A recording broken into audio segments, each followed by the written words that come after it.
Thank you guys for having me today. I'm really excited to be here, and hopefully I can speak from the heart and teach you some things about who you are. A lot of us don't even know what our bodies are capable of, what we do on a daily basis and on a monthly basis and through our lifespan, and how it impacts the health and wellness of ourselves. So I feel kind of funny about saying some of the words I'll be saying in church because we'll be talking about vaginas. So sorry, God. But when you are the child of a midwife, you don't go through life saying my hoo-hoo or anything. My daughter at 3 years old, she was saying my labia. Actually, it was wabia. But that's just what we do. We talk about things for real. So we're going to have a real discussion about hormones. And in hormones, I think it's a good idea to know that there are a lot of different hormones that both men and women have. There are hormones that determine what sex you are going to be when you're developing in the womb. So this is an impact that happens very early on and then orchestrates everything for the rest of your life. So those main hormones that separate men and women are testosterone and estrogen. Now, testosterone is, of course, looked at as a male hormone, but that's also a very important hormone for women too. So we have to have balance, and that's a big thing that I want to go over today is the balance between everything. Estrogen is what gives us our development, so our breast tissue. It's what gives us our uterus and our ovaries. It's what orchestrates our menses. Every month when you have an ovulation, that's because of estrogen rising. Estrogen also makes us feel like crazy women who want to tear people's eyes out sometimes when we have too much of it or when we don't have a balance of it. Progesterone is that counterbalance for estrogen, and progesterone is an amazing hormone which helps to develop the uterus to get it ready for a child. It is also what helps us to feel very relaxed and calm. It's also very critical in that orchestration and balance because it's the mother over estrogen. So it can tell estrogen to settle down a little bit when it's getting out of control. So that week before we have our menses and we feel a little crazy, a lot of times that's because our progesterone is too low or estrogen is too high. So again, going back to balance, very, very important. DHEA, kind of moving up the chain. Now, this is very interesting. All hormones, sex hormones, come from cholesterol. So for anybody who is having a really low-fat diet or somebody who's on a statin drug, guess what happens to your hormones? They plummet. You won't see good estrogen or progesterone levels, and forget about testosterone. It's not even existent. But when we talk about the chain of hormones and how that breaks down, we have cholesterol at the very top, and then we move down to something called pregnenolone, which has become one of my favorite supplements in all time because it literally marinates the whole cascade of hormones. So when you look at the hierarchy hormones, it's considered the grandmother hormone. So pregnenolone is also our memory hormone. So if you have, again, a statin drug that's blocking your cholesterol or you're eating a very low-fat diet, a lot of women will say, my memory went kaput. I have no memory now, and it's because you don't have pregnenolone. So a great supplement. It also helps to support the chain that goes straight down to our survival hormone, which is, does anybody know that one? Makes you a little round here. Cortisol. Huge. Cortisol is amazing because it allows us to run from the bear when we need to run from the bear. But there's not always a bear, and every day as women, we're like, there's a bear. And so we have this cortisol that's pumping through our system all of the time, and so it's actually stealing the pregnenolone to take it straight down this primitive pathway in order to make cortisol. So it's, again, the survival hormone. So it's going to supersede everything because survival is number one. So when it's stealing that pregnenolone, then you're depleting anything that could be made into DHEA, which is a precursor hormone to testosterone and estrogen. And then your pregnenolone gets depleted, which then is supposed to turn into progesterone. So a lot of that hormone imbalance that we feel when we get a little crazy is because we're stressed. So stress is the number one killer of hormone balance. So I'm standing up here with like 2 hours of sleep in the last 24 hours. If you want to balance your hormones, do not do anything that I'm doing. Do not become a midwife in Klamath Falls, Oregon. But stress is huge. If we don't learn how to wrangle our stress and to really take control over it in our lives, it will wreak havoc. And in wreaking havoc, that stress, it steals everything that we have to balance out our hormones. It steals everything that we have to create memories, to have peace and calm in our lives. So you have to create the peace and the calm, and you have to make sure that you're addressing it on a daily basis, because we are all thinking that we're running from a bear every single day. So stress, the number one killer of hormones. Number two killer of hormones is foods, toxic foods. So that coffee that we all had to leave out, it kills our hormone balance if we drink too much of it. There is moderation in everything. And I'm not going to go into specifics on diet, but the key thing with diet is that you need to find the diet that works best for your body. Everybody has their own genetic code and how our bodies want to take the pathways of the hormones going to different areas in our system. And everybody has this genetic pool that makes up what enzymes our body makes. I really like the theories on eating right for your blood type. I really like the theories on paleo and the Whole30 and ketogenic diet. These are all really important things to look at and kind of apply to yourself and see what would be best for yourself, and maybe even try a few of them. I've tried several diets to see what works best for me, and I know what works best for me, but I don't always follow it. In fact, I didn't today. So diet, number two killer of hormone balance.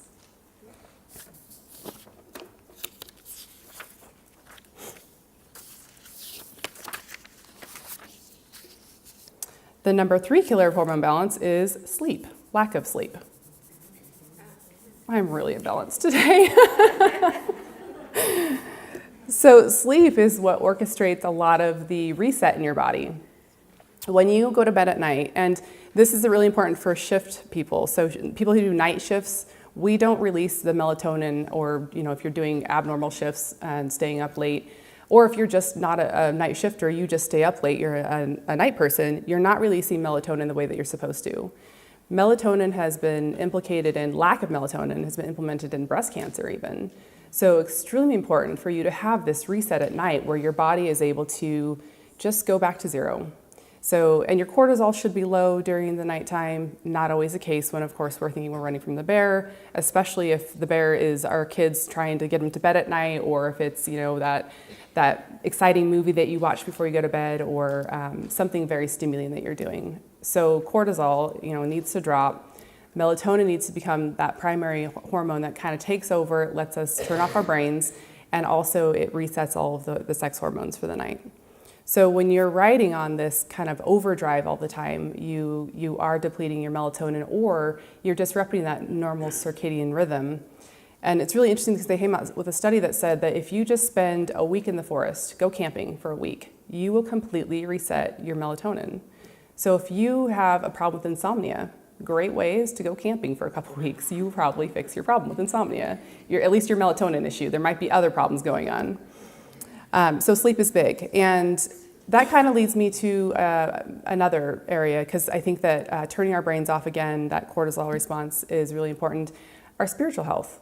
Spiritual health is extremely important in monitoring your stress levels, managing your stress levels. If you have this triangle of life going on, you have your physical health, you have your mental health, you have your spiritual health. If you have a balance within all of these things, you feel good. You know that life is where it's supposed to be. You are creating those memories, you're remembering those memories that you're creating, and you're enjoying life.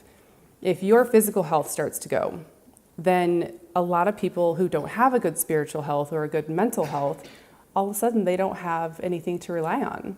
And so their health just starts to spiral even more and more and more. And there's a great book out, it's by Lisa Rankin, it's Mind Over Medicine. And she talks about the power and the impact that our brains have on our physical self. And there have been story after story after story of people who are diagnosed with stage 4 cancers, they're diagnosed with, debilitating diseases and illnesses, and through the power of the mind, they're able to completely reverse the process of the disease. And that's huge. we have that power. God gave us that power to be able to connect with our bodies. And so it's really, really important for us to know that we have that power. And then also, it's very important to know what our body is telling us, because there are thousands of signs of illness that happen before you become that, chronic disease patient or that cancer patient. There are lots of signs. And usually we don't recognize those because we don't know our own bodies very well. So that's something that I really encourage everybody to explore more and more. There's my favorite book that kind of got me into hormone balancing information was by Dr. Sarah Gottfried, and it's The Hormone Cure. And it applies to every woman from the time that they're going through puberty to end of life.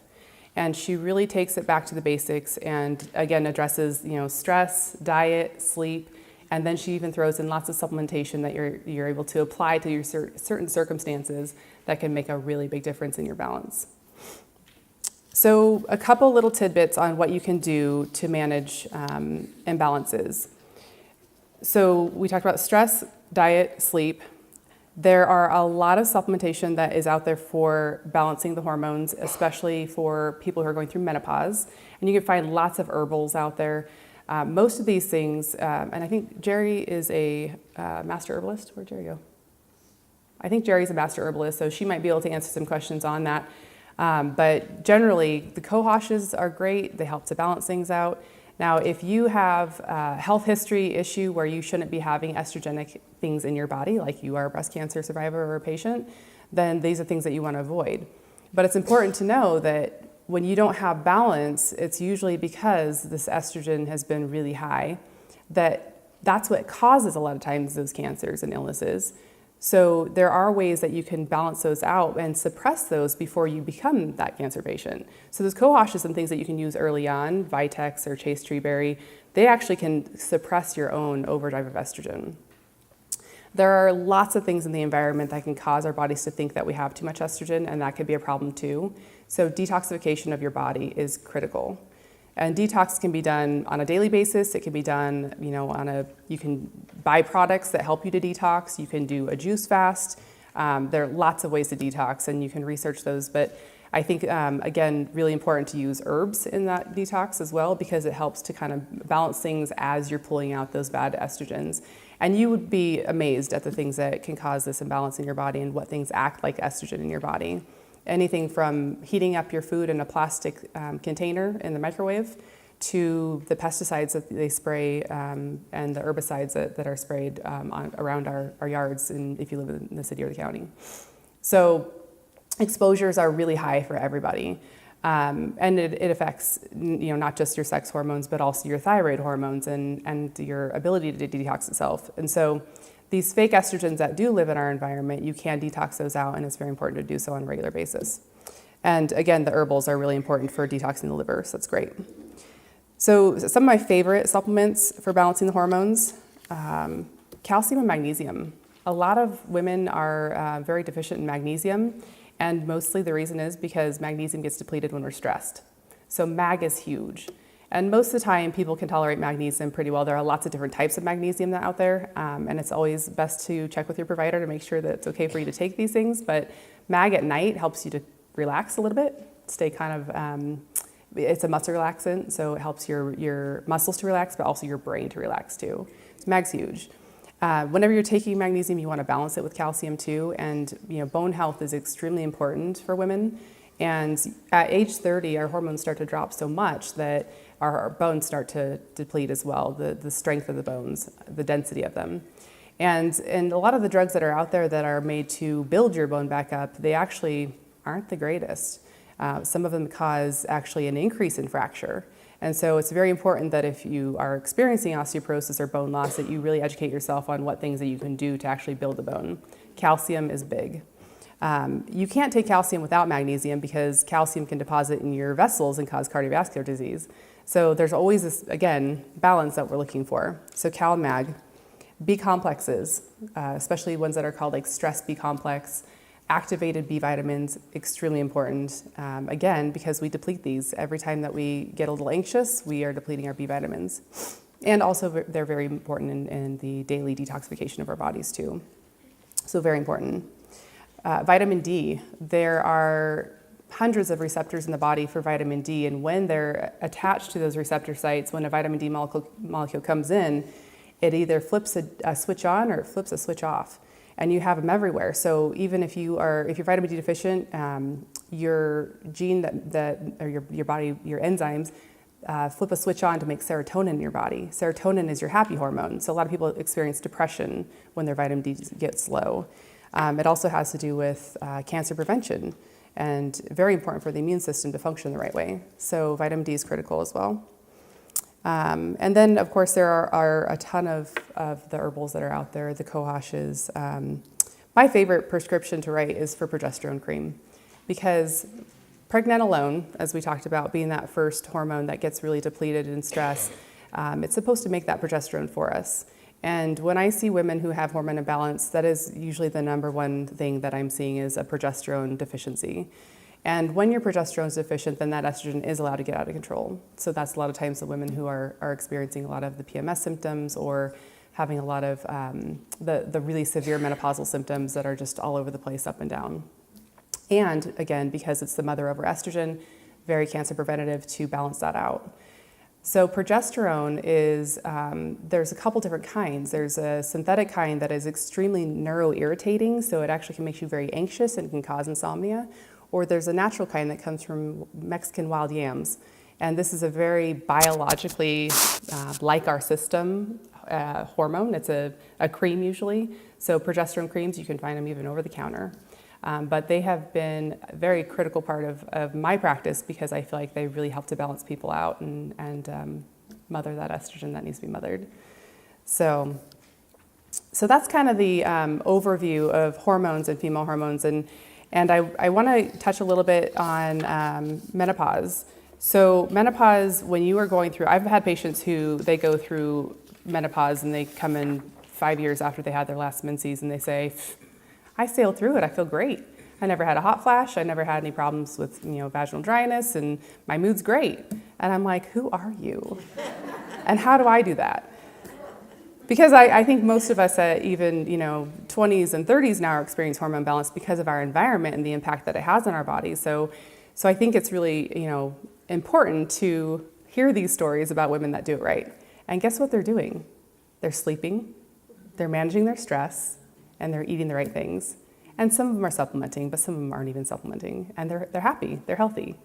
So they've got it figured out. But for those of us who don't, what we'll feel, or what we have felt, is the mood swings, hot flashes, night sweats, vaginal dryness, incontinence, heart palpitations, the bleeding changes, which usually it's just a lack of bleeding, but sometimes it can be too much bleeding.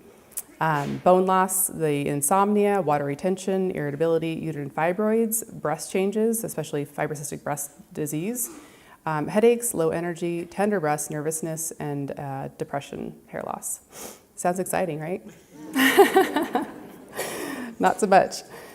So if you are experiencing any of these problems and you are not perimenopausal, you have a big problem. You really need to be seen right away.